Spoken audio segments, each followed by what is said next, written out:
చేసుకొని కొన్ని వేల కోట్ల టర్నోవర్ చేస్తున్న కంపెనీ, 13 లక్షల మంది డిస్ట్రిబ్యూటర్స్ కలిగి ఉన్న కంపెనీ, అంతర్జాతీయంగా నెంబర్ 1 డైరెక్ట్ సెల్లింగ్ గా వెళ్ళబోతున్న కంపెనీలో మీ ఆర్గనైజేషన్ బెస్ట్ మీరు ప్రొడక్ట్స్ పనులను కూడా క్రియేట్ చేస్తే ఇంతకు మించిన అవకాశం ప్రపంచంలో ఎక్కడైనా ఉందా?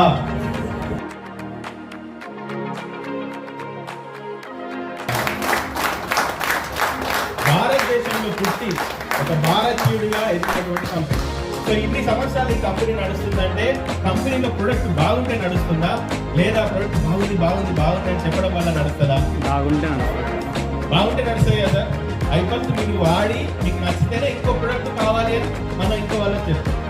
ఐకాఫ్ మనకు నచ్చితేనే ఇంకో ప్రొడక్ట్ కావాలి అని చెప్తాం. సో అట్లా దానికి గల వన్ ఆఫ్ ద రీజన్ ఏంటంటే రీసెర్చ్ అండ్ డెవలప్మెంట్. మన ప్రొడక్ట్స్ ని మనమే తయారు చేస్తాం, మన ప్రొడక్ట్స్ ని మన వాళ్ళే రీసెర్చ్ చేస్తారు. వేరే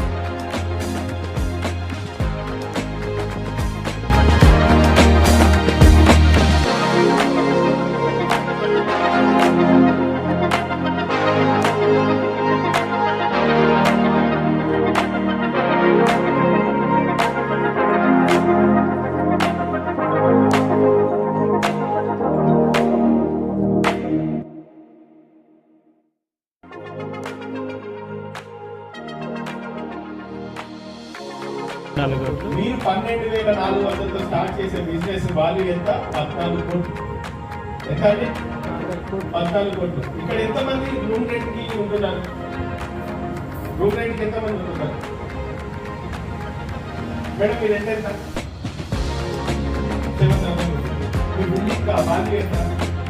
20 గంటలు ఉంటున్నారు. నెలకు ఎంత కడుతుంది? 7,000 కడుతున్నారు మేడం. 1 వీక్ రీఛార్జ్ ఇన్కమ్ ఎంత?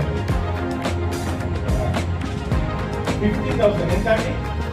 50,000. రెంట్ ఎంత మేడం? పే చేసేది 7,000. ఎంత మంది ఈ లెక్కన ఒక్క వారం మేడం బయట వాల్యూ అయితే సమ్ క్రోడ్స్ ఎందుకు అదే మేడం చెప్పిన వాల్యూ ప్రకారం 2 కోట్లు కదా. 7,000 ప్లస్ 7,000 14,000 ఎక్కువనే ఉంటుంది. అంటే మన ఐడి వాల్యూ ఎంత? 2 lakhs. నెలకట్టలేదు. ఇక్కడ 2.5 లక్షలు తీసుకున్న వాళ్ళు ఉన్నారు, నెలకు 50 లక్షలు తీసుకున్న వాళ్ళు ఉన్నారు, కోట్లు తీసుకున్న వాళ్ళు ఉన్నారు. అంటే మన ఐడి వాల్యూ ఒక్కసారి అంతర్జాతీయంగా నెంబర్ 1 డైరెక్ట్ సెల్లింగ్ గా వెళ్ళబోతున్న కంపెనీలో మీ ఆర్గనైజేషన్